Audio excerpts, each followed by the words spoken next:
right, good morning, everybody. Welcome. Welcome to our dialogue this morning. It's 8 o'clock, so we'll get started. I'm sure there's going to be others joining us soon, but I like to get started on time, and we end on time at 10 o'clock. So again, I'd like to welcome you all for being here. This is our 5th year of doing the transportation dialogues for the Inland Empire. And I think we're going to have a really great start with this program that we put together for you today. There is a program that was provided in the link. It's under the Spark program here, and you can see what our agenda is for today, as also the other dialogues that we have planned for this year, our topics and such. So in getting started, I would like to welcome, let's see, hold on a second, Carrie Witt, who's a vice president from HNTB, to give a few welcome remarks. Carrie, please. Good morning, everybody. Well, I'm excited to be here and to help the Leonard Transportation Center kick off its 5th year of the Inland Empire Regional Mobility Dialogue Series. This is the 25th session of this series, and I have got to say that I am just very proud that HNTB has been here since the very beginning, and just really proud of what this series has become. The sessions just keep getting better, and that's and the attendance keeps going up, and that's an indication that this series has become kind of an important source of conversation around important topics of transportation in the Inland Empire. And that's exactly what we had in mind the very first year when we launched this. A functional transportation network is absolutely key to a thriving economy and a high quality of life. And I think we all know that. And probably more than many industries, a sustainable workforce is the key to a functioning transportation network. And from policy people to finance to engineering, construction, to mechanics and technicians, to bus drivers, truck drivers, longshore workers, our industry relies on a constant stream of new workers to keep itself going. And that pipeline right now is under severe stress. And I think of all the topics that we've covered over the last 4 years, perhaps none are more important or more timely than this one. And so I am really excited this morning to hear from experts who are going to give some perspective to the scope and magnitude of the problem that we face, but also I'm especially excited to hear from some people who are getting involved and actually doing something about it. And HNTB is a national engineering, design, and program management firm of about 5,500 employees, including over 300 right here in Southern California. And we're focused almost exclusively on transportation. And that means we have a deeply vested interest in this topic. And you're going to hear from one of my colleagues today about some steps that she is leading through HNTB to help with this issue, and a number of other very qualified and interesting speakers. So I'll just close by saying, on behalf of all of my HNTB colleagues, and especially those of us here in Southern California, I want to congratulate California State University San Bernardino and the Leonard Transportation Center on 4 very successful years of this program. And here's to a highly successful season 5. Dr. Collins. Thank you, Carrie. Thank you for those opening remarks. Now I'd like to turn it over to the Associate Dean for the Jack H. Brown College of Business and Public Administration, my colleague Anna Nee. Anna, welcome.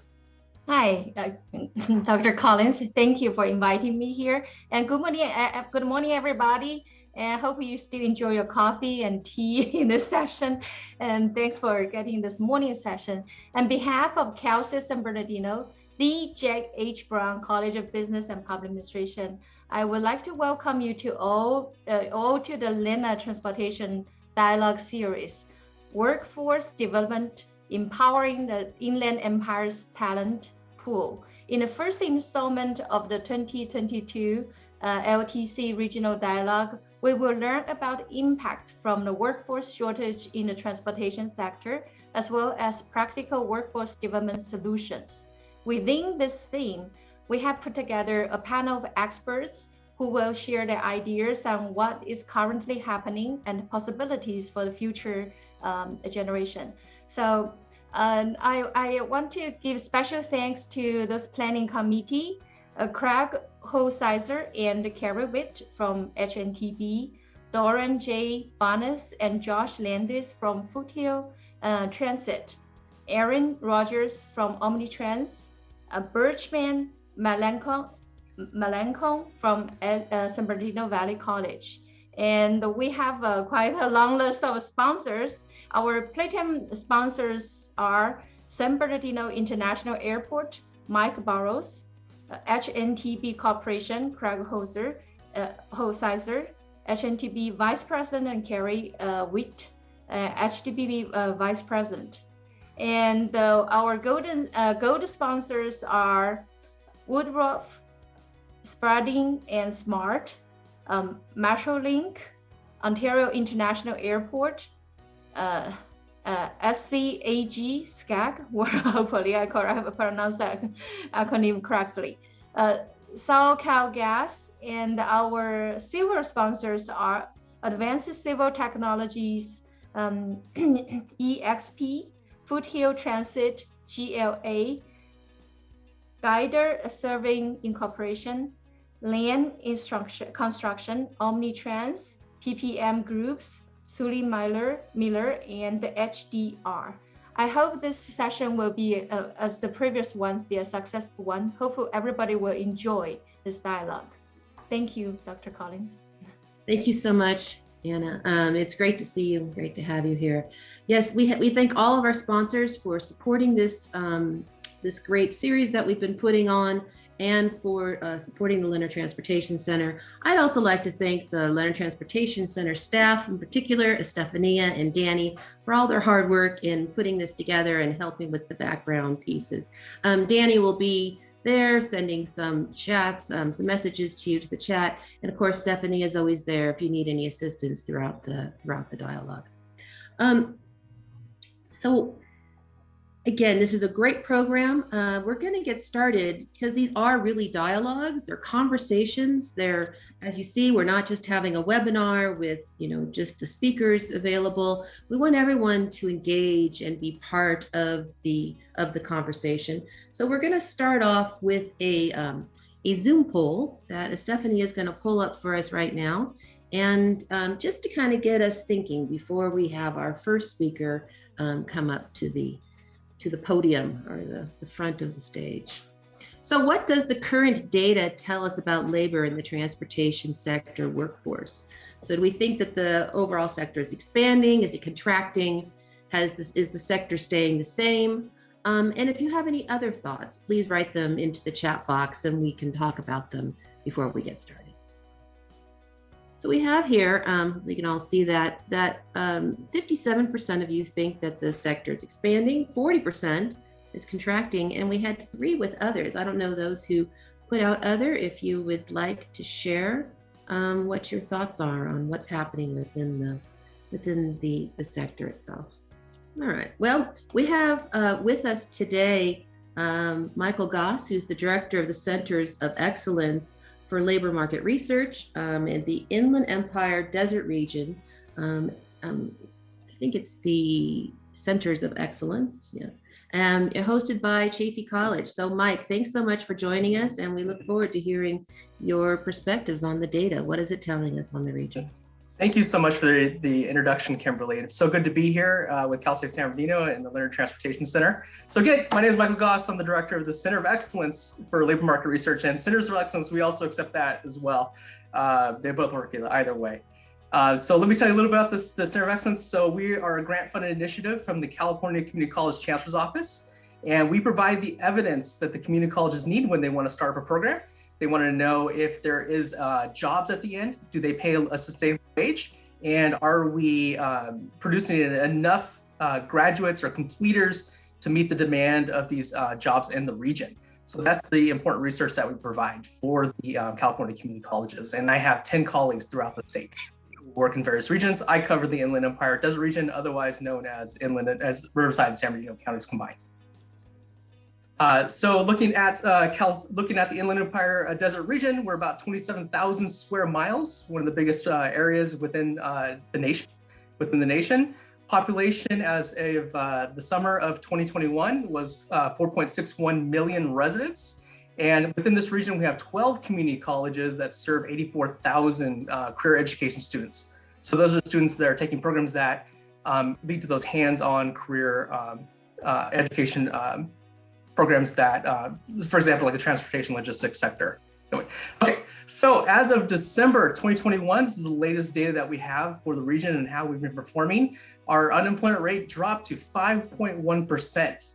And that is down from 5.4% last month in November 2021, but above the pre-pandemic low of 3.5% in May 2019. And if you go all the way over in April 2020, when we first got to that pandemic, when we started shutting down in March, we started to see the actual full brunt of the pandemic in April 2020, when our unemployment rate went to a regional high of 15.2%, and we've steadily come down since then. The annual average unemployment rate in 2021 was 7.2%. And that is up for revision. We should get new data numbers next month that will tell us exactly when they compare it to the tax records. We can see how that labor market actually changed. So this is a count of labor force, and this is a count of residents and their attachment to the workforce within the Inland Empire Desert region. And then when we look at jobs, last month, we added 2,300 jobs to the region for an average of 5,500 jobs added in 2021 each month. We're still down about 7,900 jobs from February 2020, and February 2020 is a good reference point because that's pretty much agreed to as the last month that was unaffected by the pandemic. So we're still down about 7,900 jobs, or about 5% of our employment. So we've almost gained everything back. And this is when we look down into those sectors, we can actually break out the sectors apart. We can see that our total non-farm is all our sectors combined. Again, we're down about 0.5% still from February 2020. Interesting enough, transportation was our superstar sector of the pandemic. They're up 131.7% from February 2021. So they saw a quick expansion as we were at home. Many people were at home and relied on packages being delivered to their home. We saw a huge expansion in the transportation sector during the pandemic. Most of our sectors have gained back. They're about at least 90% of their jobs back, with the exception of two sectors: the information sector, which is largely any kind of print media. It could be some tech sectors, but it could actually be movie production, particularly the theaters. So less people are going to theaters, so they saw a big decline in employment. And then our arts, entertainment, media sector, which is a lot of live in-person entertainment. Think about any kind of music festivals, stadium events, anything like that. They're still down about 40% of their employment. So if we dig down into the transportation sector, this is kind of a look and see how the transportation sector has fared over the last 11 years. So starting in January 2010, as many of us know, transportation has been growing like crazy in the region. So in January 2010, we had 59,000 jobs in the transportation and warehousing sector. And then all the way up to December 2021, 11 years later, we have 201,000 jobs. So the sector has grown by 238% over the last 30 years. As a comparison, when we look at non-farm, we look at all those industries combined, it's only grown by 38%. So the transportation sector has grown like crazy. And if many of us that take the freeways knows, there's a lot more trucks on the road than there used to be. You can see that line there is when the pandemic started. That's a reference for March or February 2020. Breaking down that transportation sector even more, so the next sector, the industry sectors we look at, we can keep nesting down, keep breaking them apart and see what's going on within the sectors. So the big superstar sector in the transportation sector is actually our warehousing and storage. So all those warehouses that we see, they've grown by 41% since the beginning of the pandemic, since February 2020, adding 35,000 more jobs. And other subsectors that we have within the sector is our truck transportation, which is that blue dotted line. Truck transportation has grown by 4,400 jobs, or up 15%. Our couriers and messengers, so all those services that actually deliver the packages to our house, have grown by 10,000 jobs, up 58% since the beginning of the pandemic. So those sector has grown tremendously. And then we have other sectors that we can't quite look into yet because we don't have the data quite yet. There's a little bit of a lag when we start looking at these smaller regions like the Inland Empire. These other sectors could include sectors like air, rail transportation, air, rail transportation, transfer of passenger goods, scenic and sightseeing transportation, which could be like taxis, and other supports activities that support transportation. They've actually seen a decline of 7% during the pandemic. So warehousing storage has really boosted the overall sector, along with our couriers and messengers. So looking forward, so when we look at the labor market, we like to look forward. So when the colleges want to create programs, they want to know that there's jobs within these sectors that we're developing towards. So we look over the next 5 years. Our transportation sector, let's start at the top. Overall, our government sector is the biggest employer in the region. About half of that is our public educators. They're expected to lose 3,400 jobs over the next 5 years. Our healthcare and social assistance sector will be the biggest sector in the next 5 years, adding 35,000 jobs. But let's look at the transportation and warehousing sector.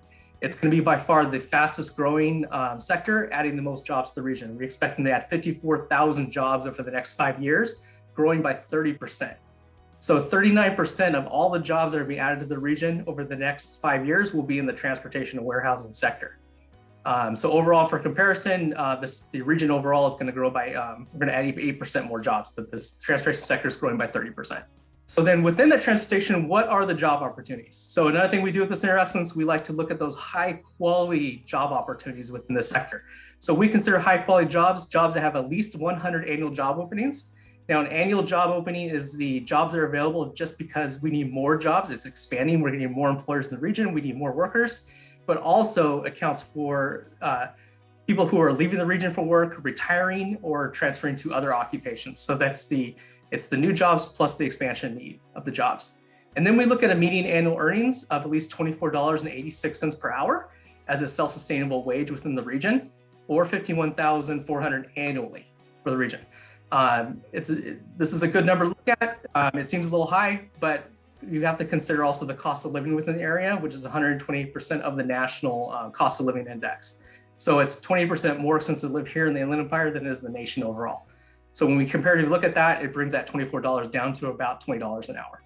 So one of the first superstar occupations I want to highlight within the region is our first line supervisors of transportation material moving workers. Many of these workers, most of these workers work within the transportation sector.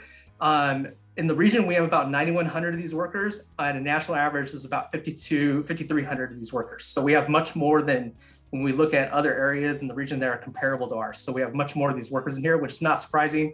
Transportation is incredibly strong, one of the strongest transportation areas within the nation. The region expects to add about 1,500 more of these jobs, growing by 28% compared to the nation's 12%. And about 21% of our workers are age 55 and older, which means about 21% of the workers can be eligible for retirement within the next 10 years. So that could further boost the need for more of these workers in the region. Looking at the other side, we can look at kind of the wage scale. What do they pay these workers within the region? The median the median hourly wage for this occupation is about $28 an hour. When we look at the job posting data, which is these blue and purple bubbles, in Q4 2019, the median wage offered for this occupation was $50,000, and we looked at Q4 2021, we saw it was $49,000. So we can essentially say the wages have been flat over those 2-year timeframes. Another superstar occupation is our aircraft mechanics. We have about just under 1,700 within the region in 2020. National average about 22,000, so we have less on average in this region than the nation overall. We expect to have 159 annual job openings for this occupation, growing by 5% compared to the nation's 7%, so it's going a little bit slower. Looking at the wages, this is a fantastic wage, offers $35 an hour on the median, and we see when we look at the online job posting wages, we see about 58,000 in 2020 and about 57,000 in 2019. So again, this occupation has been kind of flat as far as wages when we look at these timeframes. And this is looking at online job postings, looking for basically entry-level type jobs. Another superstar occupation, this is a high school level occupation. So this is less than community college. Typically, the region has about 1,100 of this job, compared to the nation's 8,000 overall. growing by 14% compared to the nation's 5%. And this occupation offers about $17 an hour. Now, what's really interesting about this occupation is when we look at those online job postings, we saw tremendous growth in the wages offered. So in Q4 2019, we saw a median wage of about 31,000 offered. And then in Q4, we saw a median wage of 38,000. So this occupation it looks like it's increasing in wages. We're gonna see a big boost over time. And then finally, here's a bachelor's degree level occupation where you need at least a 4-year degree typically to enter this occupation is our logicians. So they have about 1,500 in our region compared to the nation's 2,300. So we have less in the region overall. Expected to grow by 23% over the next 5 years compared to the nation's 19%. And then we look at the wages, fantastic median wage of $38 an hour. And then we look at those entry-level wages and job postings, we can see that the wages for this occupation is also relatively flat during that before the pandemic and well, we're still in the pandemic. So some other occupations, so we look at all the occupations of the regions here. Some other occupations, those are just ones I want to highlight because we've got a community college, the high school, and also that bachelor degree occupation. Here's some other community college ones: transportation distribution managers, mobile heavy equipment mechanics from the region. And we have some other occupations that are also fantastic for the region, but don't meet a certain criteria that we have. For example, our heavy tractor trailer truck drivers, we hear in the news, we need a lot more of those, and it's true. We have about 5,000 annual job openings for this occupation each year over the next 5 years, but the wage just falls a little bit lower than that self-sustainably standard we set at $24.86 an hour. This one offers a median wage of $23.91, so it's pretty close.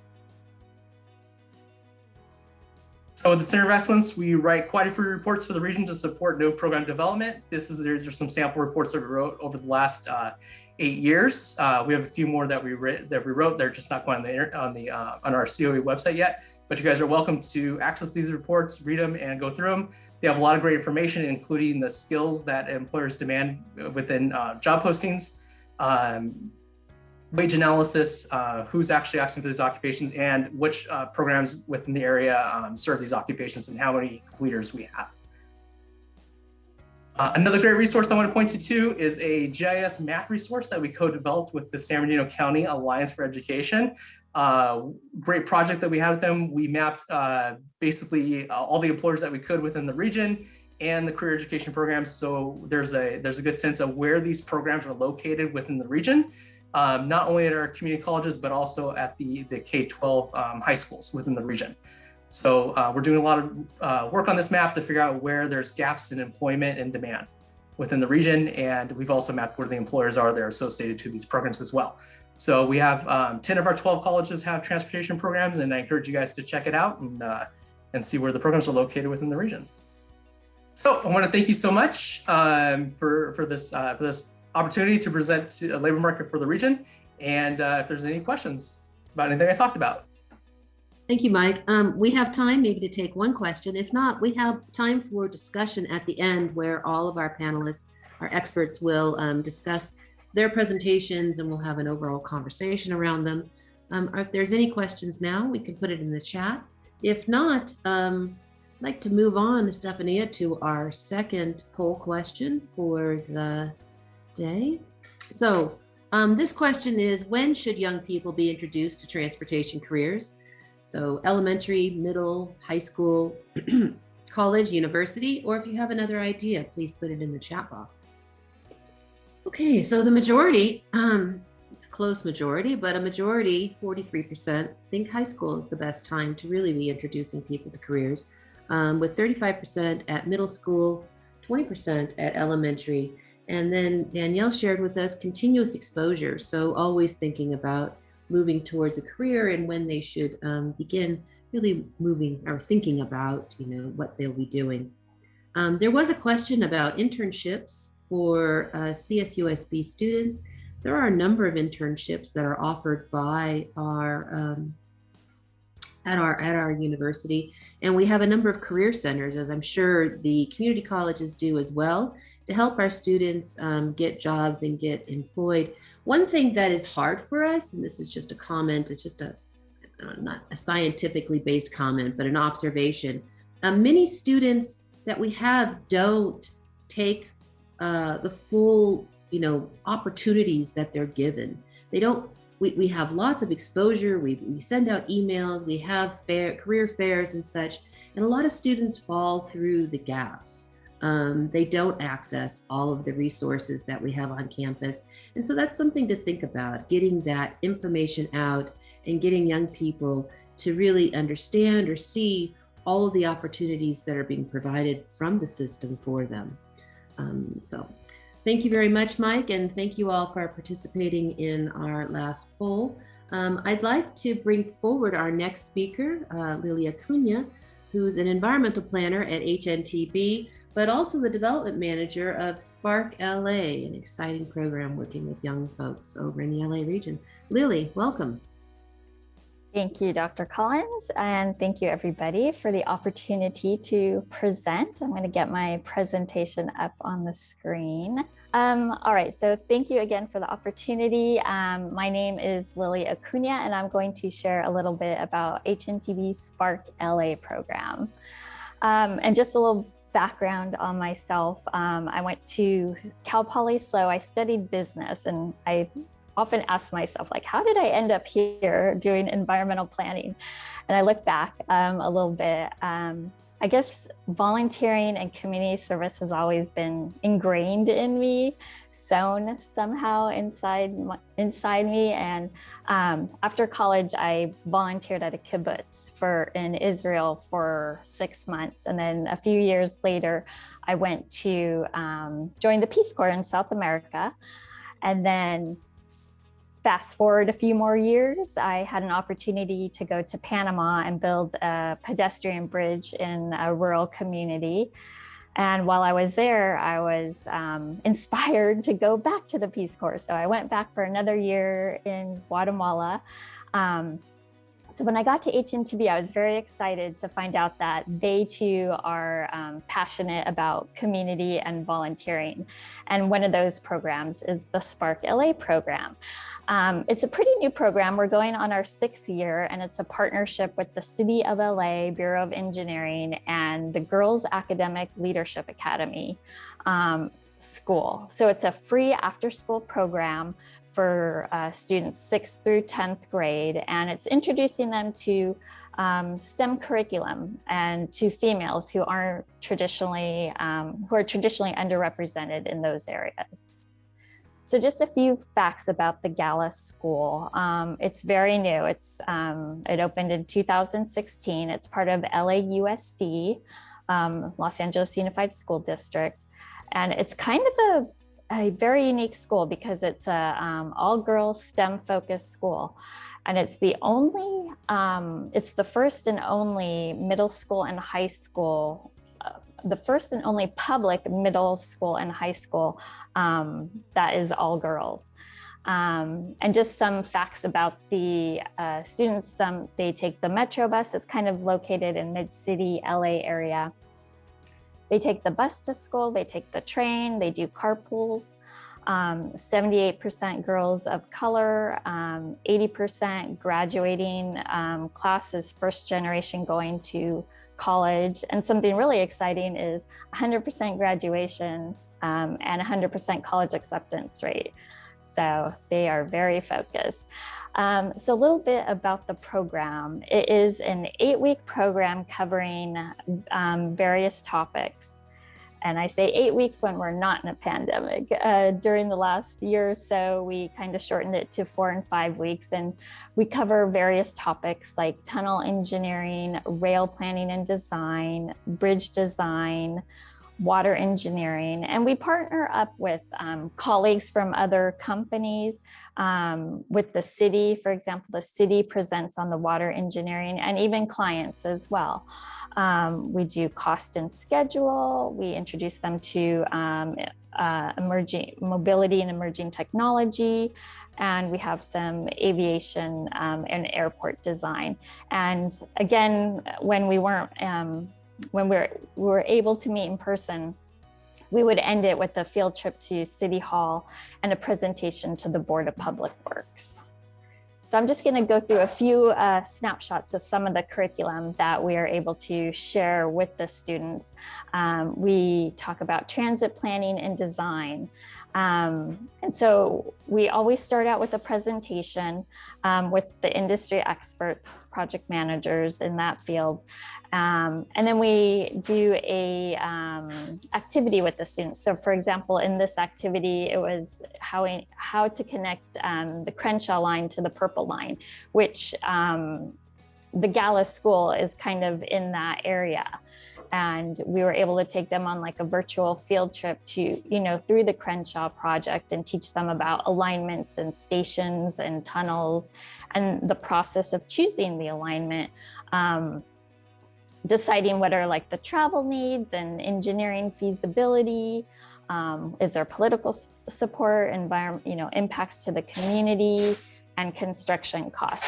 So you'll see here, again, pre-pandemic, we're able to sit with the students and, walk them through the activities. And at the end of each activity, they get to present, what alignment did they choose? How much did it cost? Why did they choose that alignment?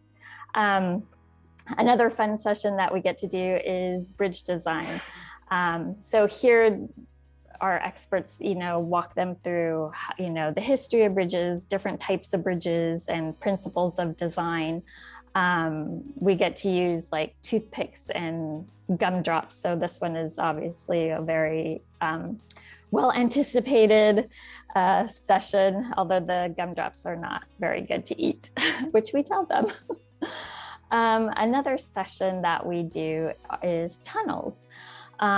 We just go through the basics, what is a tunnel, describe tunnel rings and tunnel excavation. They got to take a virtual field trip through the regional connector and the activities. So again, it's a range of students that participate from 6th grade to 10th, 11th grade. But we're giving them, very challenging activities. And we do a poll after, like a survey after each session to see what students like and what they don't like. And you'll see some quotes here, like they get insights to different STEM jobs. Some of them say, I like this activity because there was lots of math. And you'll get some that say there was too much math. So we get to hit the whole gamut. The last session that I'll touch upon is our aviation. So we can walk them through like the principles of design and how to design an airline, terminal planning. They can decide, where to put the bathroom, where to put the Starbucks. We go through like the phonetic alphabet, like how to say their name, like Alpha, Bravo, Charlie. And then something very unique about the Gala School is they actually had a flight simulator, and one of our project volunteers has a pilot's license. So he's able to walk them, through and show them how to, fly a plane. So some of the benefits of the SPARK program, as you have seen, it's hands-on activities with industry professionals. So their students are actually learning, from people who actually work in these fields. So it's good exposure to, the engineering field and design field. Not all the students know each other. Some do, some have classes with each other. So they, get to meet new friends, and they're building critical thinking and leadership presentation skills. Since this is a all girls school, it empowers women and minorities. And workforce readiness. We're introducing them to fields. A lot of them were like, we often start off with what is engineering, just kind of basic in the different types of engineering. And then it's inspirational for all who participate. I will say, I don't know who benefits more, the students or us who put on the program. It's just such a joy to be out there. And I have like a lot of stories of, students who there was this one student who she didn't want to be there basically. And I would go around like taking pictures and trying to just engage students, to talk. And she would just be there every session and just she didn't want to talk. So the very last session at the City Hall field trip, she's like, will you take a selfie with me? And I'm like, oh, I feel like we won her over. So 2021 was we had to go virtual.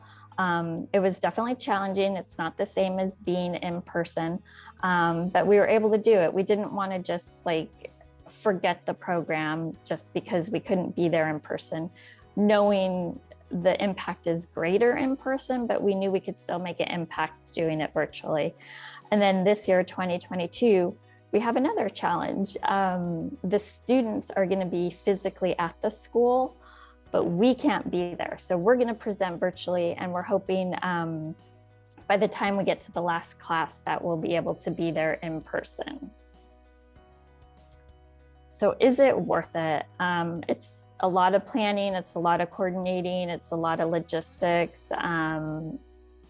Big answer, yes, it's completely worth it. This is Dr. Hicks, she is the founder of the school.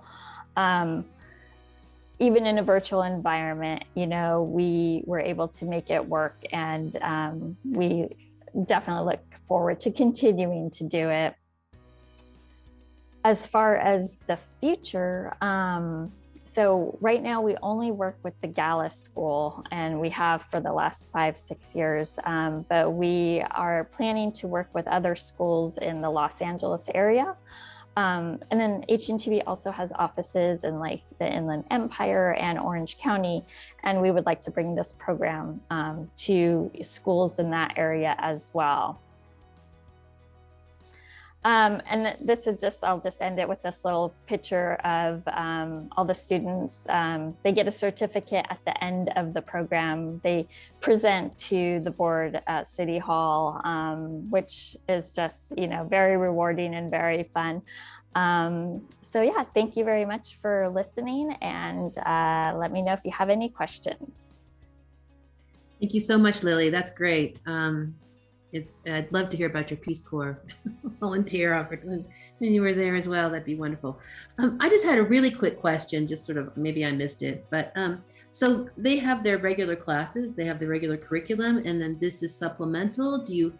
Is there certain classes that you go into, or is it, how is it organized within the school setting? Yes, great question. It is supplemental, and it's after school. So our program starts like at 3:45. They finish school, I think, at 3:30. So we start at 3:45 to 5:15, about an hour and a half. And then we have a volunteer teacher who she hosts the students. Like, she opens up her classroom, so all the students come into her classroom, and she stays an extra, 2 hours after school. But she's been doing it for the last 3 years, and we all love doing it. She loves doing it. That's great. And so the students volunteer or are there on a volunteer basis. There's no credit earned or exactly. Yeah, exactly. And that brings me another thing I forgot to mention is that we have a lot of repeat students year after year, knowing we're pretty much recycling our curriculum. Like, we're building the same bridges, we're doing the same tunnel design plan sheet. We'll change a few things, but for the most part, it's pretty much the same year after year. And for the last 2 or 3 years, we've had students repeat it, do it again, because that's great. And then one last thing. I've seen the students almost become the teachers. Like, so a student who has taken the class, they would show the other students, oh yeah, we did this last year. This is how you do this calculation, or, just helping them along. That's wonderful. Thank you so much for sharing that program with us. I hope that we can bring it to the Inland Empire and think about how it can be, part of this larger sort of network of individuals who are doing great things to get young people engaged in the transportation sector. So thank you so much, Lily. Great presentation. It was wonderful to hear. Thank you. All right, we will have time again at the end of the session for additional questions and conversation. So please get those questions ready. Next, we'd like to have, and Lily, if you stop sharing your screen, we would put on for our next poll question we have to get us ready for our next speaker. So what is the best way to reach out to young people to pursue a career in transportation? Educational programs, industry mentorship, engagement, apprenticeships, internships, all of the above. And then if there's any others, any thoughts on? Yeah, as you'll notice, these aren't very difficult questions. These are just questions to get us thinking, and all of the above, and having that industry mentorship and educational programs. It's really very important, I think, that we get a mix. One of the things we talk about in transportation planning is having a mix of opportunities for people to engage with their transportation sector and not just have one option. So we need to have multiple options out there to help fit, again, all of the different sort of designs and needs and thoughts of putting together your career and moving forward. So with that, I'd like to invite our next speaker up. We're lucky to have Dr. Bev Scott. Hold on one second. Let me just get my thing. Who is the founder of at Introducing Youth at America Infrastructure. And I'm not sure if you would say the acronym for me, Dr. Scott, because I am a flubber when it comes to these things, and I don't know if I'm pronouncing it right when I'm out there in the community. That's right. That's it, Dr. Collins. The acronym is AYA. Okay. AYA. All right. It's AYA, and we can thank students at up in Richmond, California, for the graphics, the colors, the script, all of that. I often laugh and say I don't think I would have picked golden and blue and all of that, but when you let the young folks get into it, it's always a lot of fun. All right. Thank you so much. We had a few other comments, if I just might say, on this idea of what needs to be there, and maybe you can address part of this as well, but really think about engaging parent participation and support and identifying support services for family resilience. So a couple comments that we got after that last poll. Dr. Scott, please take the floor. Okay, thank you very much. And I'm delighted to be here. I'm going to try to go pretty quickly because I want to cover two things. One, I want to bring a national perspective to the conversation. And then also, it gives me a great pleasure to be able to talk about the work that we have started in the Inland Empire ourselves. So first, and don't worry about taking notes. All the links are in here so that you can go and actually pull the reports down.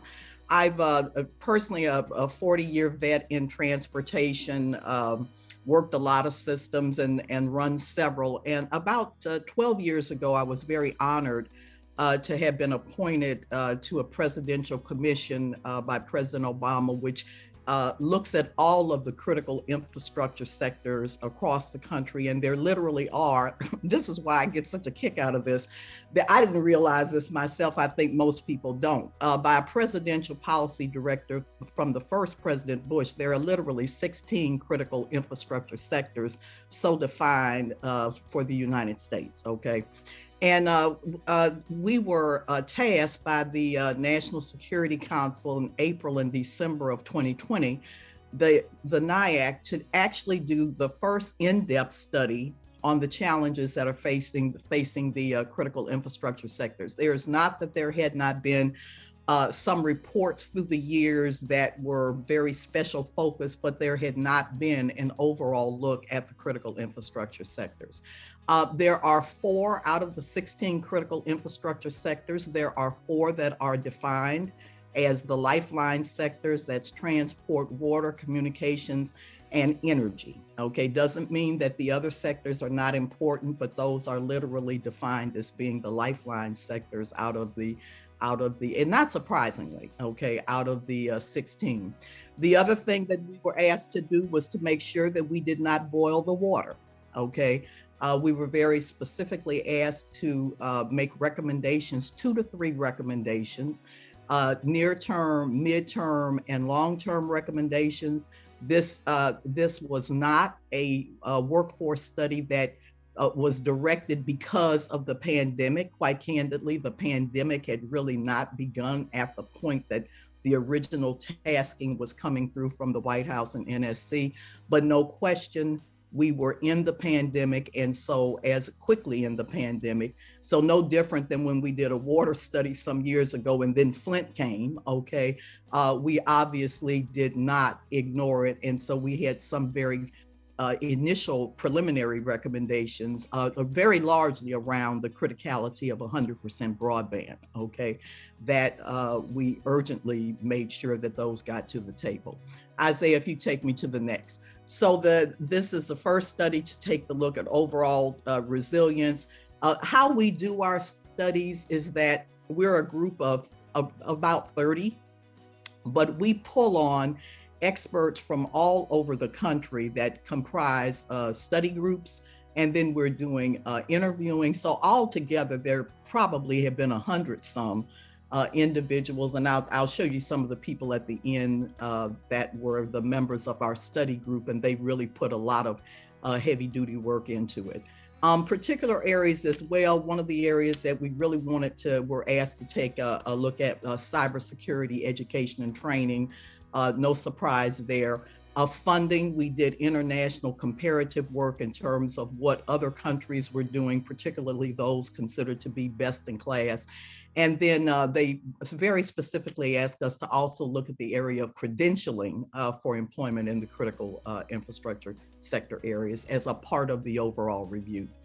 The major findings that came out of the study is that there is the biggest one was that we have no real national plan or vision relative to critical infrastructure workforce. There is one place that you can go pull that talks about the 16 critical infrastructure sectors, just like you can go pull a conditions report for this or whatever, in terms of, I always laugh and say we count every this, that, and the other, but when it really comes to the people side of the house, we do not have an overarching policy vision. I'm talking about codified, not what we all feel by saying our people are our greatest resource, but how do we really operationalize that? So that, in kind of a big nutshell, was the overall finding, okay?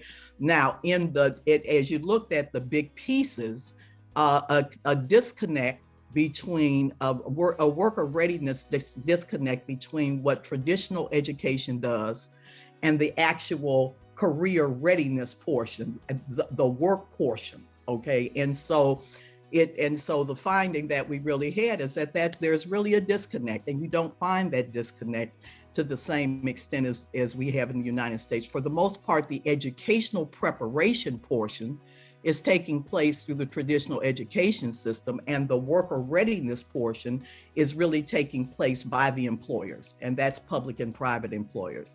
There are examples of places where they got it, but for the most part, as just structurally, it happens by happenstance in a manner of speaking, but not because that's the way it's baked in the United States. Absolute lack of coordination across federal and state and local. Great programs. These are not criticisms to say, but it's just reality. Very siloed, great programs taking place, but right hand and left hand across the federal departments. Of course, if you don't get it at the federal level, it's difficult to anchor it at the state and local and regional levels, but a lot of lack of coordination, okay? And so that means that there are good programs and things that are taking place, but we're not even getting the true value of those best practices, lessons learned.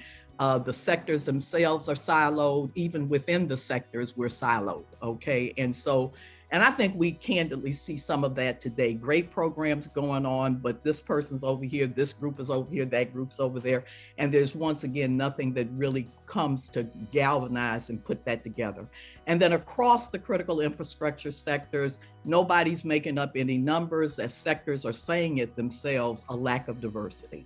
And a real lack of diversity when it comes to women and when it comes to people of color, okay? There certainly has been some progress, some real progress that's taken place over the last 10-year period of time, but a lot more work to go. And we see a lot of concentration, a lot of clusters, and just plain old persistent underrepresentation that been taking place across the sectors.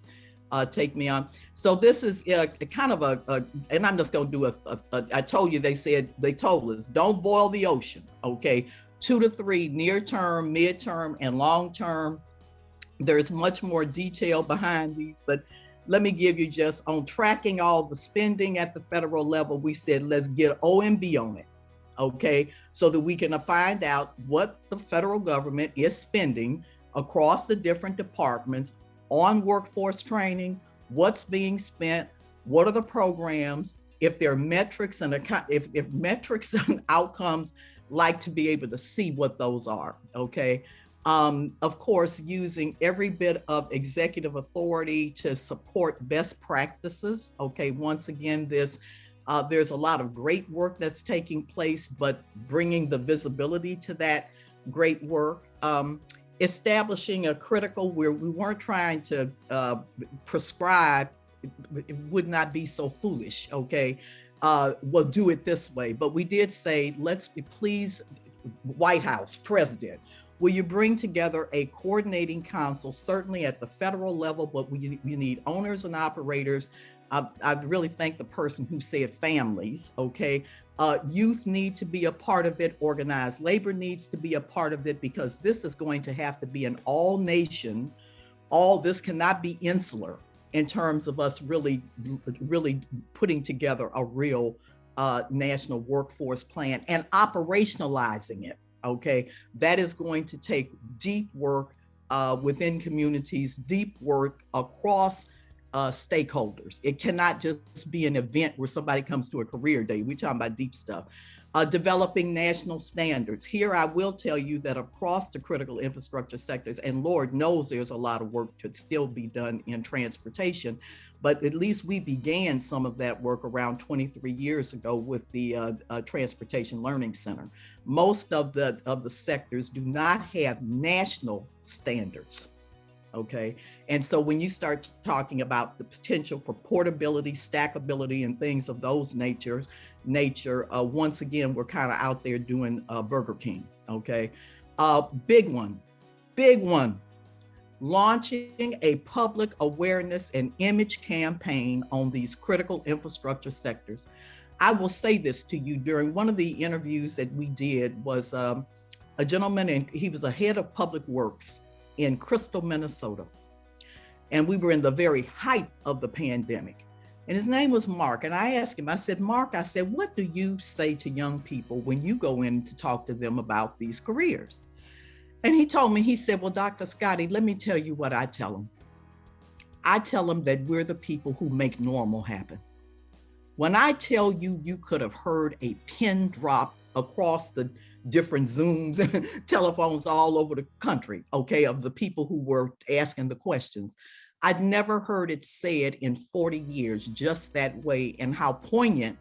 Everybody got it because of what we are experiencing, okay? So this whole thing, what we found, and I don't think it's a secret, particularly for people that are my age, is that what we did in this country was a pretty thorough disassembling and devaluing of career technical education and vocational education that took place systematically over about a 40-year period of time.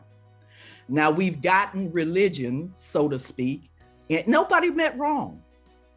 We would be more affluent, so that's how we got to be white collar jobs, and these are the blue collar jobs. Well, we better get gray, okay?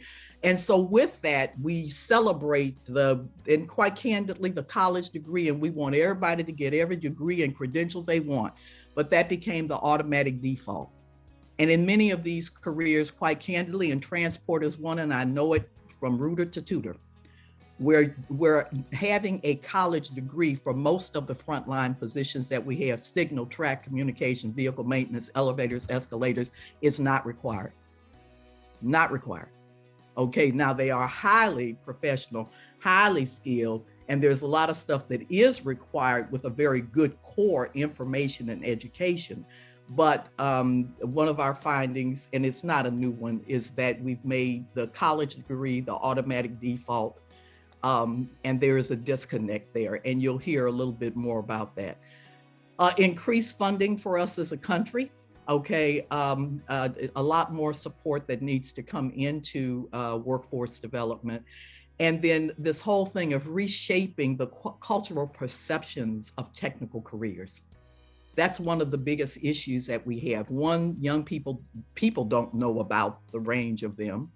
And then if you think that you're second class because this is what you chose to do. And in the beginning, not go and get a degree. It's you didn't quite make the epitome of what success is in the US. And quite candidly, this is what we've done. Okay. And so rethinking that, okay, and retooling ourselves, okay, and to be clear that a professional is anyone who does their job and they do it well, okay. And then, of course, developing a national workforce plan, and then developing a workforce development system that, and you'll hear us talk about K to grade, no inoculations for life, building a culture of continuous learning for the 21st century in this country, where there are off roads, in roads, upskilling, reskilling, the whole 9 yards, okay? And so this is the concept that we have advanced is we're going to be learning, things are going to be changing, and getting that to be just a part of our DNA and how we roll and how we do things, okay, is going to be absolutely critical for this 21st century. So we have, I don't have to preach it. We have a really unique opportunity out of this pandemic. To build back better, to build back inclusion, to build back opportunities that are really gateways of opportunity for us to be able to lift up boats and really wind up modernizing. Stop trying to use 20th century institutional models to do a 21st century job. We got a lot of retooling that needs to take place just traditionally in terms of how we've approached all of this in terms of worker preparedness. And so that's what we have, our call to action, and plenty of work for everybody to do. And once again, a lot of really great work that's taking place, but much too fragmented, much too siloed, and not getting the full value, and then being able to get to the bigger places where we can say, do I really have to build a whole new program here or whatever? How can we knit things together, weave things together, work together, sit down? Energy sector, do you really have to have this? And transport sector, do you really have? Could we not do some things that would really wind up being one-stop shopping, so to speak? Understanding that there is always a level of where you must specialize, okay? And doing a much better job of everybody understanding, and particularly young people, this pipeline, what are the infrastructure sectors? So with that, so that's that part. So now, and these were some of the working group members. I was honored to be one of the co-chairs of this report, and then the study group members. And once again, we at Brookings, Jobs for the Future, National Skills Coalition, all of that, who were part of the expert team that we had that were study group members on this, okay? And then all of the links for the study are there. It has, in fact, made it to the White House. And so we'll be looking, because our taskings and our work directly go to the president's office. So it was perfect timing in a manner of speaking, okay?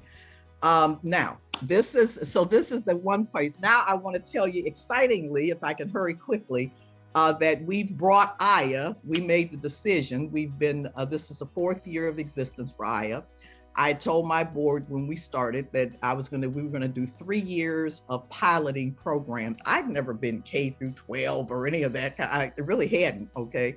And but the whole point was, when I had a chance to sit, I knew the issues we had in transport around workforce, I knew that. But I had no idea, when I had the opportunity to start sitting and listening to the other CEOs from the water sector and the energy sector, I could have closed my eyes. They were saying the same things we were saying in the transport sector. Where are the people coming from? We got major diversity issues. They don't know the career, blah, blah, blah, blah, blah. And then when we all started talking about what was the core, it's not that it's only a STEAM or a STEM foundation, but, candidly, that's a lot of what we do. And so these STEM STEAM programs, but then the teachers were saying, they said, look, just because of the fact it's a STEM STEAM program, don't get confused. I'm a science teacher, I'm a math teacher, I'm a whatever. I am not an infrastructure teacher. So if you want them, so don't think because they went through a STEM excellent program that somehow that meant that these young people came out having a really good sense of the magic that you're talking about. Because I always tell people I fell into this career 40 years ago. I did, from academia. I was teaching government and public affairs at Tennessee State University. If you'd have asked me, was I going to be in transportation? You can hold it for a minute, Isaiah. I would have told you, no way. And then before there was ever a Houston Metro in 1977, I did a Carnegie Houston Urban Fellows program by chance that was intended to be 18 months and the rest of the story. So here's the story. People say, well, Beverly, I said, why don't you ask me why I stayed? And the reason that I stayed in this is because, and I think it's the same for many of us, is because I have been blessed to be in the business of community building. Infrastructure is a business. It is agnostic. But so we don't sell infrastructure. We talk to young people about, what do you want to see? What do you want in your community? I want better housing. I want clean water. I want a light here. I want a bike path. I want a park. I want a tree. I said, well, who do you think does all that stuff? The infrastructure sectors. Okay, and so that's how we how we take it. Okay, these are the 16, the big 16 I was talking about. These are truly the defined critical infrastructure sectors in the United States. You see the big four on the lifeline sectors: energy, transport, water, and comms. Okay, and so our pilot program, and I'm so proud to say we have partnered up, and we actually have a 5-year MOU with San Bernardino Valley College.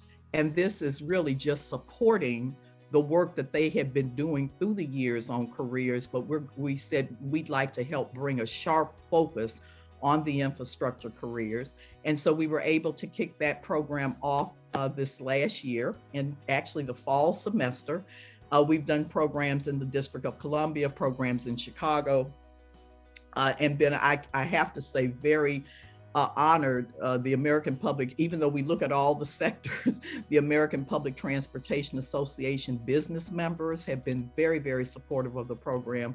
And as you could tell, go back a little bit, Isaiah. But we don't bring a canned program. The ingredients were always going to be multi-sectoral. I said, I'm not walking in another classroom and only talking about transportation. That was my commitment to myself. There was Aya.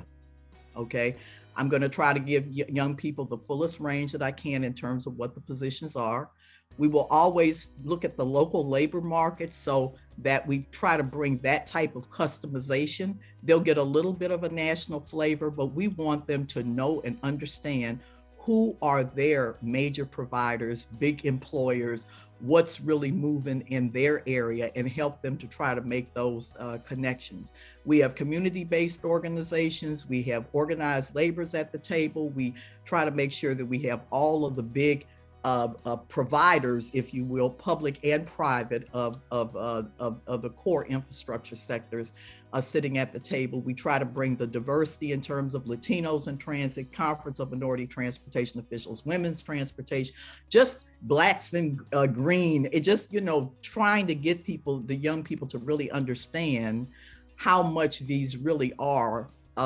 They shape your life. And so whether or not they ever choose to go into an infrastructure career, and we look at both jobs and business opportunities, we want them to understand that the criticality of infrastructure, that it shapes their lives, and the public service element of being engaged and hopefully prepared to push those ballot boxes when it comes to why should we invest in the infrastructure. Okay, so it's motivating them to become tomorrow's infrastructure leaders, workforce, innovators, entrepreneurs. We have a very Kingian part that goes through this, My Beloved Community, where young people, we respect their voice, their learned experience, and where they tell their own stories, videos and all of that. And so let me be quiet. Do we have 2 minutes, Kimberly? Because I don't want to take too much. Okay. Go ahead. Well, I think we have time, please. Okay, we start every program. We were very blessed to have had Dr. Juanita Jones Abernathy, one of the last 4, Dr. Abernathy's wife, who was quite a distinguished public servant on her own right. In fact, I was honored to have had her on my board when I was a general manager at MARTA for 5 years. And she served on our board, and our My Beloved Community element of the program is a transformative justice element, reimagining what would you really want to see as a young person and your own youth voice and experience.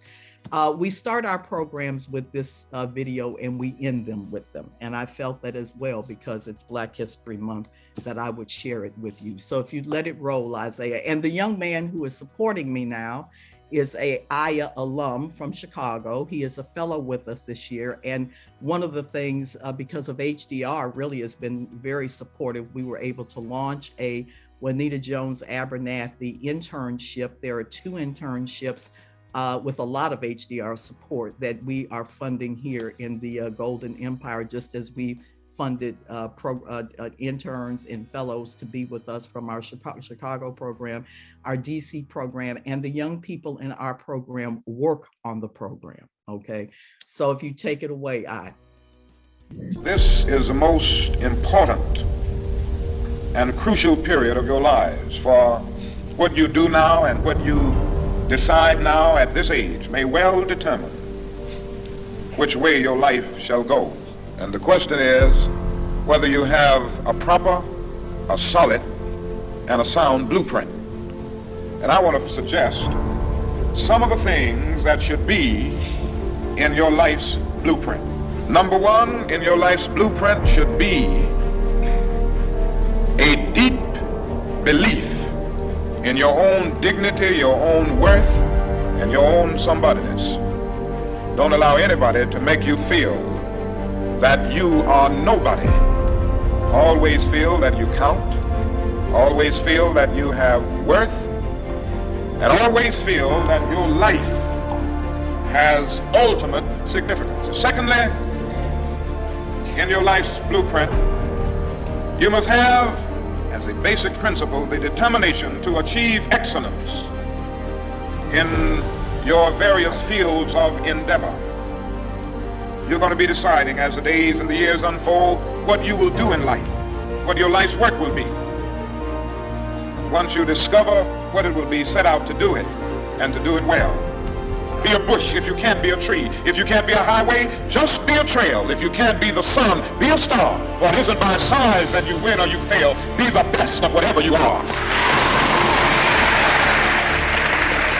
And finally, in your life's blueprint must be a commitment to the eternal principles of beauty, love, and justice. Well, life for none of us has been a crystal stair, but we must keep moving. We must keep going. If you can't fly, run. If you can't run, walk. If you can't walk, crawl, but by all means, keep moving.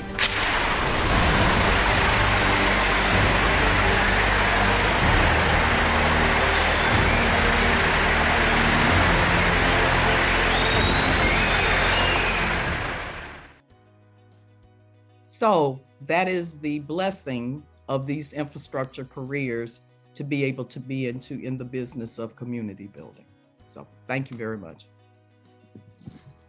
Thank you so much, Dr. Scott. Bev, it's great to hear from you. And as we see in the chat, people are really very happy to have you with us here today, and having you in the Inland Empire at San Bernardino Valley College, a place that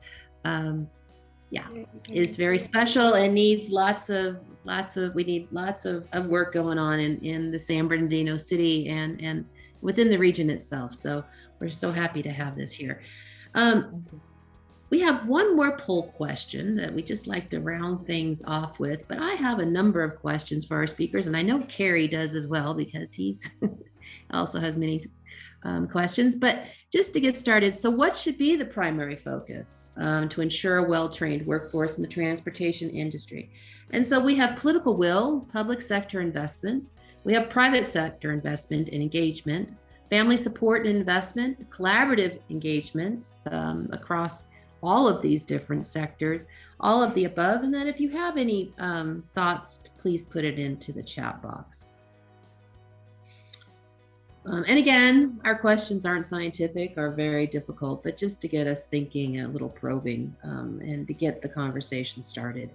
Because the one way that we're going to make real change, I think, even though I am an academic as well, in my job, but I am a community developer as much as I can, a community builder if I can, with the programs that we have, is to get people talking about these and taking these ideas out with you as you move on in your work and in your life, to make sure that there's an application of all of these great pieces, that they don't just stay, as we say, in the ivory tower or in the classroom or even in the Zoom session in this workshop, but really get applied and implemented across our areas. And that needs to have everyone who's sitting in this room right now, their participation. Okay, I'll get off my soapbox and we'll end the poll here. So of course, all of the above, but really thinking about having that collaborative engagement and getting people together to work on these issues.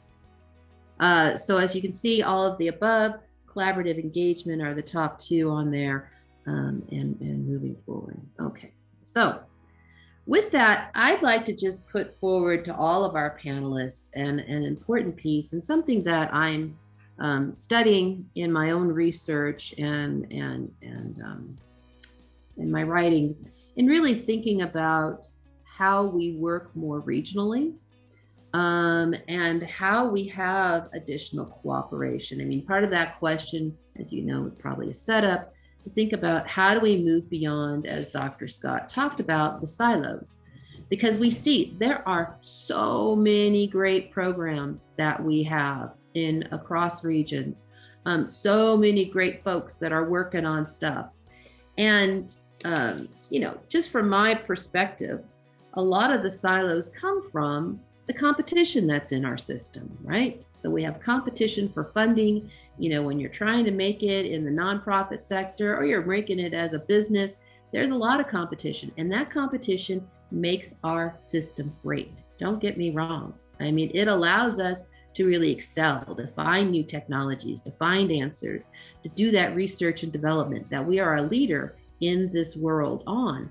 But how do we use that competition for the better to move across the silos? Because people, especially the nonprofits and such, are really kind of wrangling. They're trying to get those monies. Governments as well. The government is changing how it's funded.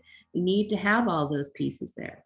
So I open it up to the panelists. I'd love to hear from you all. And then we can go through the chat, but that's my first question. How do we deal with those silos in competition? Dr. Scott, would you like to start, or? Oh, I'll kick off. Okay, I've never been shy. I think when we start from what is the outcome that we're trying to achieve, okay, and take it from I guess I would say the customer perspective. And so that means that I want to try to make one-stop shopping, okay? I want to so I think that we need to re-engineer. And, and I know exactly what you're saying, Dr. Collins. It's shame, and it's terrible. We're funded this way. Why are we so siloed? Because we are so siloed, okay? And the funding streams come, but the notion that we in any way have to even think there's so much work to be done that we even have to think about the concept of competition is crazy. When we got people that are out there that are just thirsting for this. So I think, my point is we need to back in and say, how is it as it's coming towards, for those that we most want to help or where we know the gaps are, what do we collectively need to do? What do we need to do? And then I think we just need to say, look, hands off, do it, okay? Pull the groups together, have them in the room, have them start working together, okay? And And that's what I would absolutely do a convening that would wind up putting people in the room and inviting them, because I think it happens not because of wanting, no maliciousness or whatever, but because institutionally we're so organized the way we are, that's the natural default is to go, you follow your seed corn, and there's a better way out there. And candidly, I think this is one where I love private sector too, where real leadership to say this is crazy. We don't need to duplicate, triplicate, and all of that. I think it would be very helpful. All right, thank you. Let's give it just, Carrie, I'm just gonna go to Mike first. Mike, did you have something to put on there? Yes, first thing I want to highlight is thank you so much for the presentations. I want to highlight the workforce education map that we put together with San Bernardino County Alliance for Education. This is a fantastic resource. So we're bringing these two systems together, the community college system and the K-12 system, understanding where our programs are and who has them, understanding where the employers are, and do we have programs close to where the employment need is. So it's just a first foray into a bigger study to understand what we have in our region. But that's our first step, is bridging these two systems together, the K-12 education, career education programs, and also our community college career education programs together. I put a link to the map. Please check it out. All right, thanks, Mike. We've been using that here at the center, and it is a really great resource. So I think it's a great piece. Carrie, please, yes. Thanks, Thank you, Dr. Collins. And wow, this has been just a phenomenal session, and not just the substance, but the passion surrounding the work that all of you are doing is just, it's amazing. And I think that's what it's going to take. I'm interested, and probably all of our speakers have something to say about this. You know, you read the news every day, and we talk about the need for an economic recovery after COVID, and we see glimpses of that, and, you know, world events notwithstanding. And then we see ourselves stumbling, and the issue always seems to be, you know, whether it's inflation, whether it's the slowness of the recovery, et cetera, it seems to be worker shortages in all sectors of the economy, not just transportation. We notice it because this is the sector we work in, and I'm just interested in your perspective of how much of that is hype and how much of it is real. And then, you know, if it's real, where have the workers gone? I don't think population decreased that much during the COVID crisis. And so you have a bunch of working age people who apparently aren't going back to work at all. And that's not sustainable for any period of time.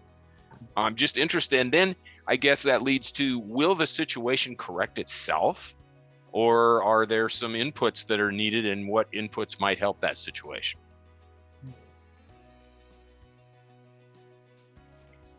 I can start off with a little coming from a student perspective and working with the students and just what I've seen. It's a different era that we're in now than when we grew up with social media. I know that's a big thing, and you see a lot of people want to be internet sensations, YouTube stars, that kind of thing. So the shortage could be like in a different area. So just steering them to the direction of, you know, a STEM-focused career. And at the end of the day, we're all human, we're all people. People want to follow their hearts and their passions, and just kind of, I think it's just showing up for them as well. You know, just hearing them, hearing students, like what direction do they want to go in, and going into areas. We got a lot of feedback from the students, and very respectful as far as like, thank you so much for coming out here, taking time out of your busy day, out of your job, coming into our community. So I think just showing up, and it kind of shows like you're important to us, and we want to invest in you with our time as much as possible. So I don't know if that answers the question, but I just wanted to, you know, just say like, just showing up for, you know, students and knowing that you're there for them shows that you care and want to hear what they want to do. Mike, any thoughts from the data on what we're seeing? Yeah, so One of the things that really helped the Inland Empire during the pandemic was our transportation sector. We had a really strong sector when we started the pandemic, and it only grew larger during the pandemic because of the need to ship goods to our to everybody in the Los Angeles and region and the United States. So that's one of the things that helped our sector, that helped our region out a lot, was having that infrastructure in place. Where are the people at? We think people who were in jobs that were affected by the pandemic, those close and personal jobs, they transitioned to the transportation sector. We don't actually have that evidence yet of what's going on, but that sector is still expanding so much and so quickly, as they showed in the data, that it may not be keeping up. There may be more need for people than we actually have available right now. And there's a lot of issues going on of people still in the pandemic. Childcare is a real issue. Any of those parents out there that need childcare, that's a real issue still right now. There's a lot of other factors going on. Retirements are happening now, and that's where we think a good portion of our workforce is going as well. But right now, it's still. I know it feels like we're in year 100 of this pandemic, but it's still really early to figure out like exactly what's going on and where these workers are going, and where our shortages are. Carrie, Yeah, I would just like to propose. I'm sorry, but I just like to propose one other piece. Is that I don't know if any of you remember, there was a campaign television broadcast of George W. Bush, and they were sitting in sort of a town hall, and a woman stood up and said, "Yeah, I work 3 jobs." And I don't even remember, but he said, "Oh, how very American of you." I think we also have this is just from talking, I'm sort of this, sociologist again at heart. I talk to everybody and I'm finding out what's going on. There's a lot of people who were working 2-3 jobs, and they've stopped because there's a pandemic, there's a health crisis, it's impacting their health. Their healthcare practitioner is saying, "No, you need to slow down. You shouldn't do that much now." This refocusing on, our balance in life.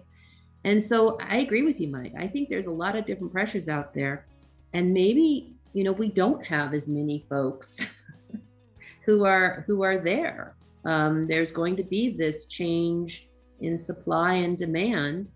I mean, as many of you probably know, after the Great Plague in Europe, that's when the Renaissance came, because there were so many workers that were lost through the plague that changes had to come about, and there was a lot of liberalizations and new thoughts on how society should run. So just again, my 2 cents on that. Bev, you had something to add, please. Yeah, I was just going to say, I think, well, just to pile on a little bit, but Carrie, it's real. Okay, I don't have the answer to the back end of the question. Okay, which is where did they all go? And I think exactly what Mike said. Now, we're still. But it is so real. I kind of keep an eye. I mean, transportation agencies, well, we already had it in trucking in a number of areas to start out with, where before all of it even hit, they were challenged, okay? But I mean, people are doing bonuses. They're going back, they're looking at background screening procedures. I mean, all this stuff to be able to keep the pipeline going, because there's so many vacancies. But I absolutely agree with Carrie. This is and Lily, everybody, it is a really a reshaping of what's important. And it's not, some of it is pandemic, a lot of it is the immediate reaction to the pandemic. But I think these are really long-standing. I mean, this is what do I want? What do I value? I think it's us having to look at these jobs, okay, and really make them good jobs, okay? The notion of, well, they'll do it because they get good overtime or whatever, that stuff's gone. I mean, that's the rare and dying breed now. We never should have done it, but I think people are really asking for, and not asking, demanding, and definitely this new generation, they're not going to stand for it. Okay. You know what I'm saying? They want to be able to get meaning, value, balance, all of that. And I think for employers, figuring out how to, plus we've got the whole remote explosion, the social, all of that going on.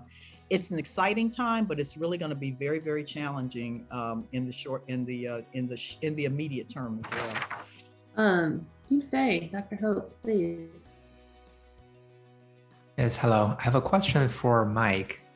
I'm curious how the job market projections are calculated. it might be a complicated question, but I wonder if the Center of Excellence have a secret algorithm out there. No, we don't have a secret algorithm. So one thing, before I worked for the Center of Excellence, which is the community college funded grant, I worked for the California Employment Development Agency's Labor Market Information Division, where these numbers are developed out of. So it's a working partnership with the Department of Labor.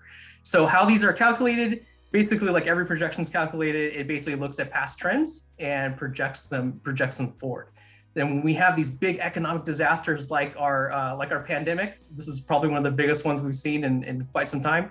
They have to go back and recalculate these changes. But it looks at current trends, so employer surveys on a monthly basis, and also calculates looking back at tax records as well. So that's kind of in a nutshell how projections are calculated, and they're constantly reviewed and they're refreshed to keep up what's going on in the economy. Right, fair enough. Thanks. No problem. Yeah, Mike, we're very interested in having a conversation with you, and it'd be great if we could meet sometime soon and have really a one-on-one and talk about these numbers and talk about what they mean for our community, because our decisions need to be driven by data, as we know. And so, yeah, you're one of the key masters of that data. We have a number of comments here I'd like to go through, and then we can think about. So SCAG has a scholarship for students. I just wanted to point that out if you're interested, and or you know any students who are interested. The Southern California Association of Governments is a regional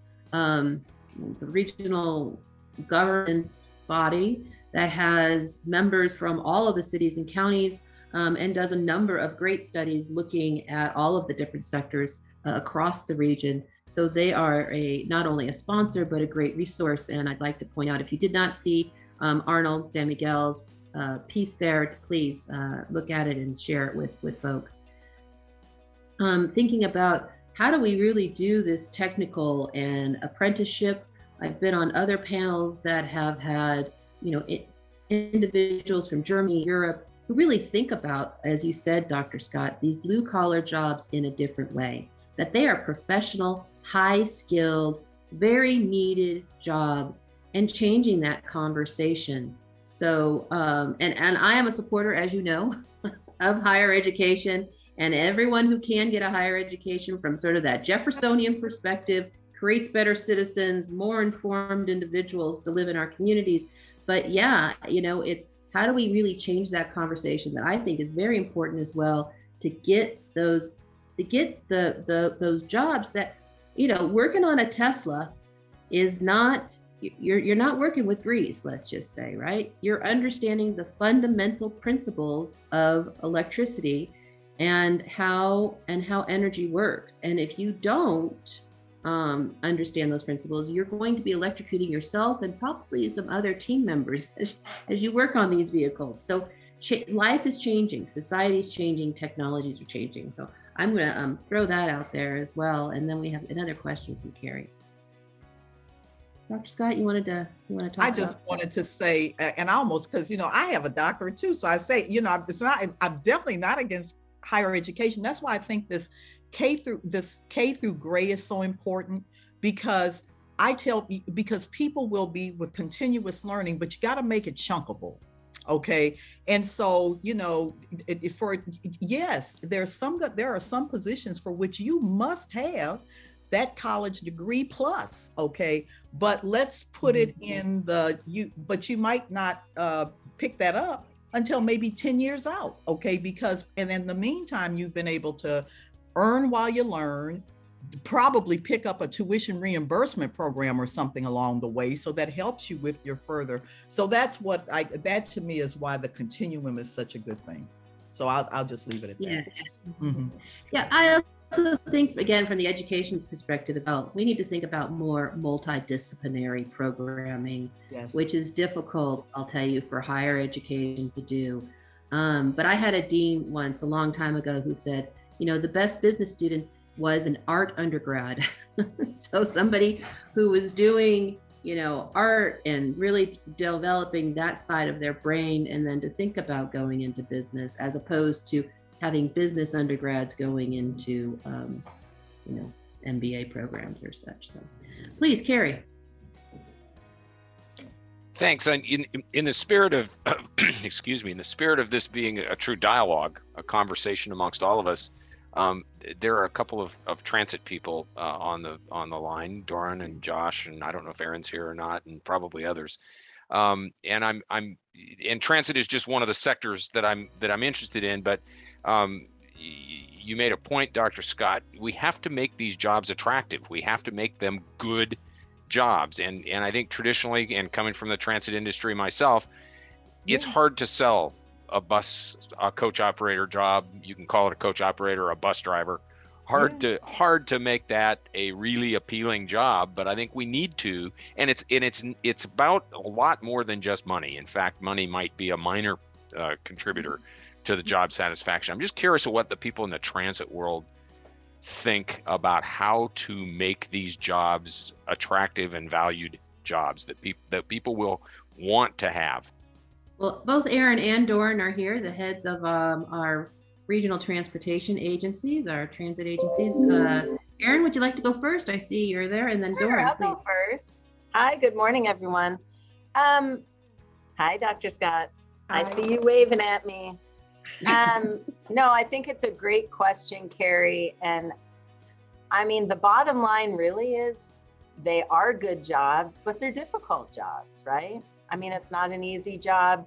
This year, for the first time, our organization published a total compensation statement so that people have a higher level of awareness about all of the benefits that we provide, because we're competing against trucking, we're competing against other jobs where where you're not going to get a pension, where you're not going to get your medical insurance paid for, where you're not going to give the kind of vacation and sick time you get here. So we're trying to really increase awareness of that.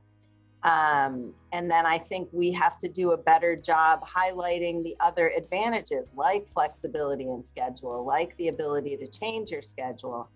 But, honestly, it's not an easy job, especially right now. There's a lot of difficult situations that our operators are dealing with.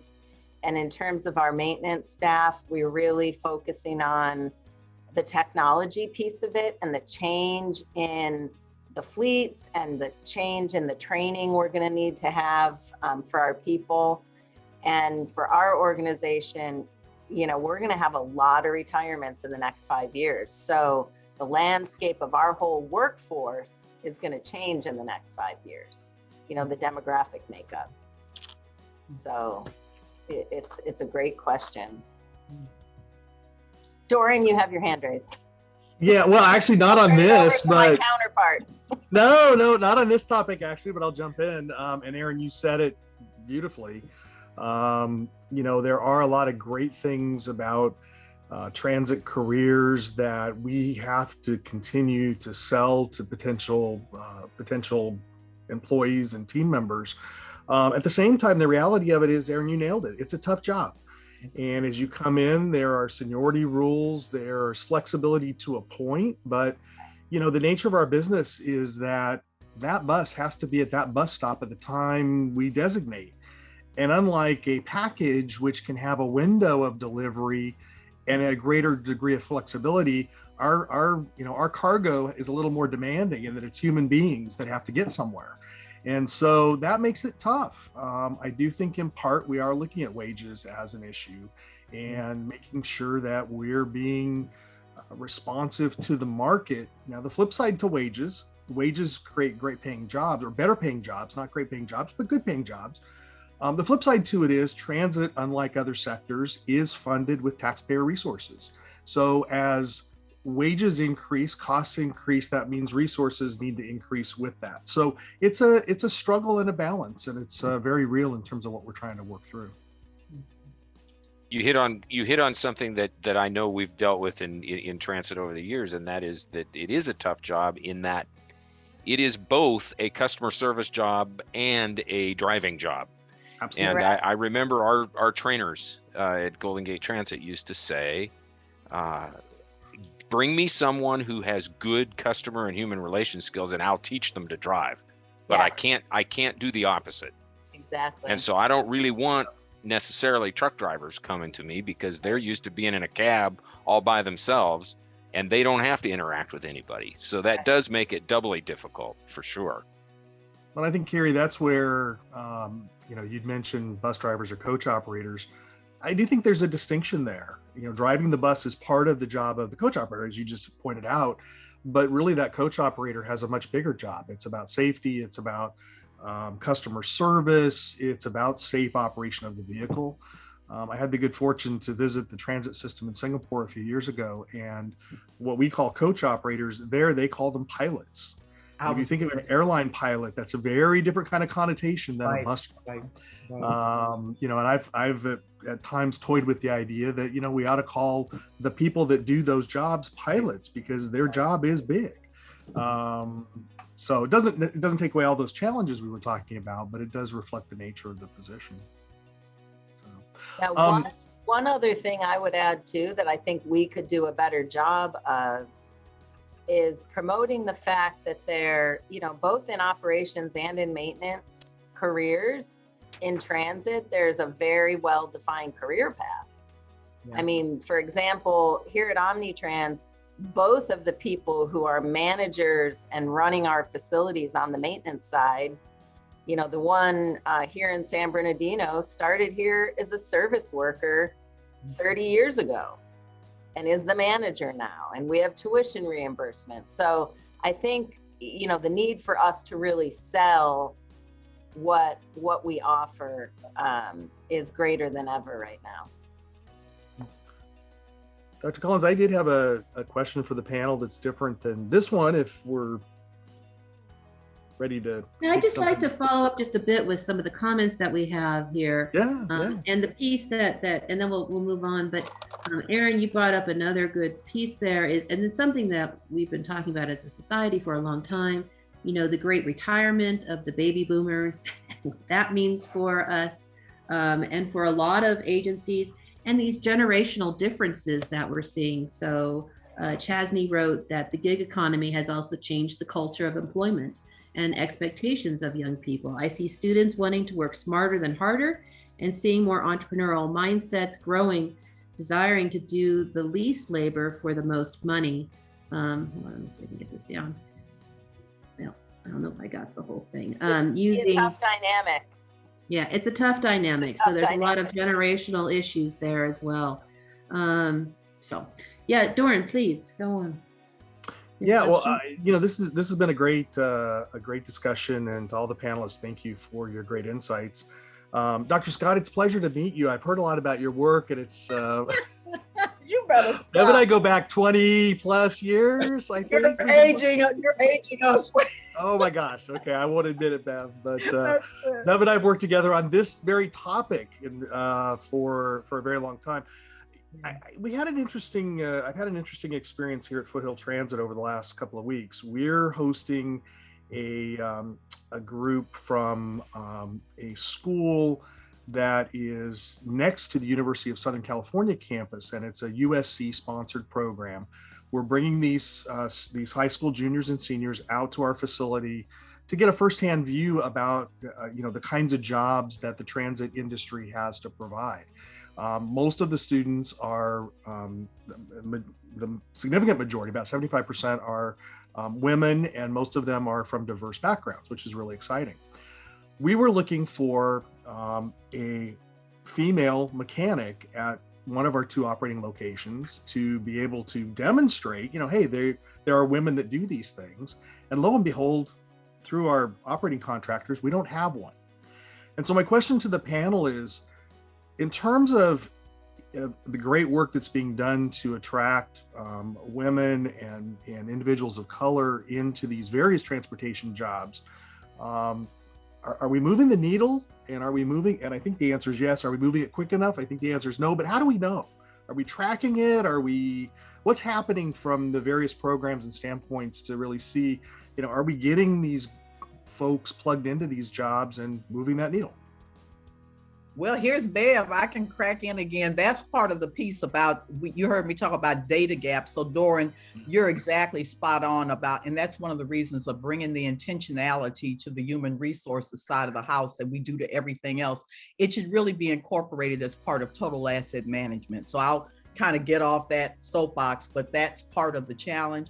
I will say to you, even in our programming, what I've seen, and I'm thrilled with it, is that like even at the program we just did in San Bernardino Valley College, 2/3 of the participants, if you will, were women. Okay, and this is a big difference from when DC it was a third women, 2/3. Chicago we flipped, and that's because everybody really went on a big outreach.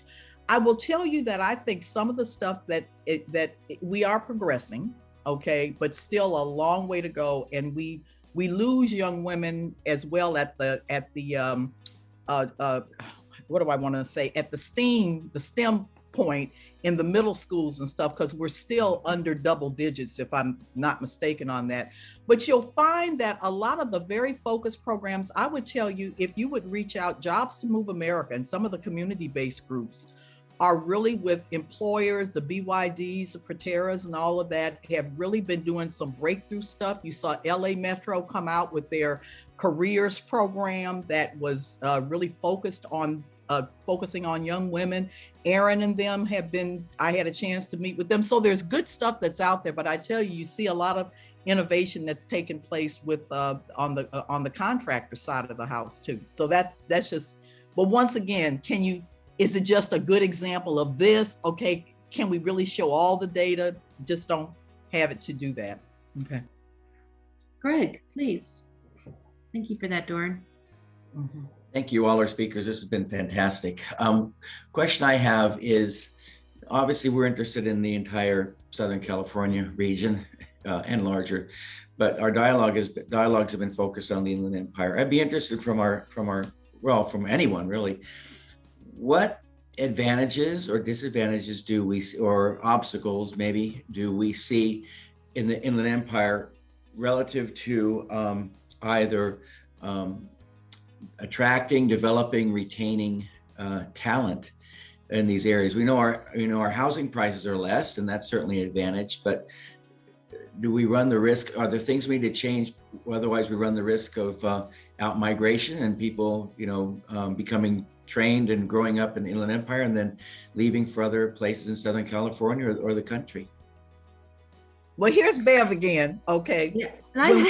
When we look California, and even though I'm up in the Bay Area, we were real intentional about making our home base for Aya for California be the Inland Empire / Southern California region, but Inland Empire facing. Fell in love with Verdun. Okay. And so to answer your question, if we're sinking, we're all sinking together, because I get the impression scrappy, love where they live. I believe it's like making an investment in yourself. Okay. I think if we connect the dots, that what we can really have is a real regional center of excellence between the Inland Empire, Southern California region. I think we got all that. I don't think we'll lose. I really don't think we'll lose. We'll just all gain. So that's Bev's little. So I'm praying. I told my board, I said, I know it's just, I said, but it's Inland Empire, Southern California region. And I think it's the right decision. I really do.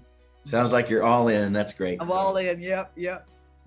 Greg, if I might just say quickly, so we have great diversity here in communities and places to live and things to do. So that's not one of our issues. But if you look overall at the salaries of what folks are paid in the Inland Empire compared to other parts of Southern California, they're on average paid less. So there's a comparison. We need to bring up some of the wages here in the region and make it more of a competitive piece that, I'm going to stay here, because sometimes people have a hard time doing all those calculations. Even though I'm making, let's say, $10 more an hour in Orange County, just throwing out numbers, not always putting together those calculations on what it costs, to their everyday life to commute to Orange County, as opposed to working here. So some of these pieces, again, are these outside sort of variables, and going back to the competition and people being rational and choosing places, how do we get that information to them that shows that, you know, and how do we raise wages is, I think, another piece. So those are just my thoughts. Stephania, you had a comment there? I did. I just reading at the comments, I noticed a lot of, I think it was students mentioning this, and I completely agree. So one of the things that I feel like the pandemic really allowed us to focus on and learn about ourselves is the need for mental health, the need to really put a focus on that and prioritize that. So I think that when we talk about how do we promote some of these jobs, how do we promote some of, or the retention of some of these jobs, I think that something important for employers to do is to also highlight that, or you know, whether it is something that they already have going on as far as mental health. I know at Cal State San Bernardino, for example, they've started creating, you know, meditation groups and things of that sort to kind of highlight the importance of medication or the importance of mental health for employees as well. So it's just a thought, and I'm thinking, you know, how do you put that into the transportation sector, et cetera? But I think it's important that if you're trying to attract the next generations, a big value that the pandemic has, I think, highlighted or created is the importance of work balance and overall wellness. So in addition to what you mentioned, Dr. Collins, in addition to the salary, I think that's, you know, essentially we don't, you know, money, I don't think is a priority, at least personally, but at the same time, right, you need to live, you need to survive. And Southern California, specifically in the Inland Empire, is in one of the highest paying. So that contributes to your mental health for sure. So that's my 2 cents. Thank you very much, Stephania, for that. And I agree. We hear a lot about, you know, women entering the workforce and the crisis that happened with women during the pandemic and childcare.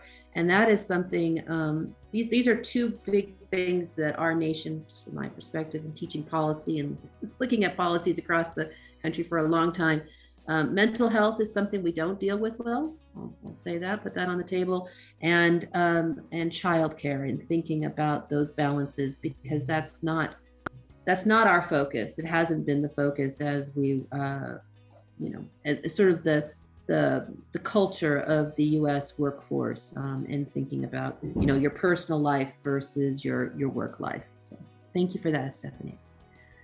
We have just a few more minutes if there's any other questions or pieces. Mike did share with us in the chat that in the transportation and logistics sector, 34% are female compared to 48% for all other industries. So change. I know in many government positions now, because again, we have a master's in public administration program at Cal State. A lot of our students are women, and almost, you know, heavily so as women move up the career ladder within local government within our region. So that is, it's a place where that is a lot of change is happening. Let's see if there's any other comments here. So I think one of the main takeaways for me from this day is really working on changing the narrative and rethinking the narrative, thinking about how we change or move towards more collaborative regional work. We call them in some sectors, you know, public-private partnerships, but how do we take those and sort of, you know, public-private partnerships, be version 2 or version 5, you know, bump it up a little bit so that we can continue to have this collaborative work with industry, with government, with higher education, with K through 12, with families, and get folks engaged, which means, you know, really having that nonprofit sector and those who are working in the communities and working directly with families part of the conversation. How do we bring that forward even more? And again, I hope that these conversations and things that you've learned today are taken out into the community further, so that we can have, again, a continuing piece, that this is just not a one-off, but it's a continuing idea of how do we really work through our issues and move towards this 21st century governance, 21st century society that we have. We're almost a quarter into our 21st century. And as you know, many of you pointed out, we're still working many times in 19th and 20th century institutions. So how do we change those institutions that we're all familiar and comfortable with? Not an easy task, but something I think that we should all think about and move towards. I would like to invite you all to our April dialogue. On April 17th is our next session, and we will be having a conversation about big data and transit. So thinking about opportunities for individuals, equity, looking at equity issues within the transit sector, and what does data tell us about that? So we have 2 student groups that are working at Cal State San Bernardino, or they're students from Cal Poly Pomona, UCR, and Cal State, and they're working through the data of our local transit authorities and thinking about what happened during the COVID pandemic to transit, but also how do we ensure greater equity within our transit system? An important part of our transportation conversations. In addition to those, we'll have experts come and give their perspectives on these data and what it means for our region. So I invite you to be with us on April 17th. Thank you so much, everyone, again, for joining us. It was great to see you all here. It was great to hear the great ideas out there. And I hope to see you soon at another transportation dialogue in the near future. Take care.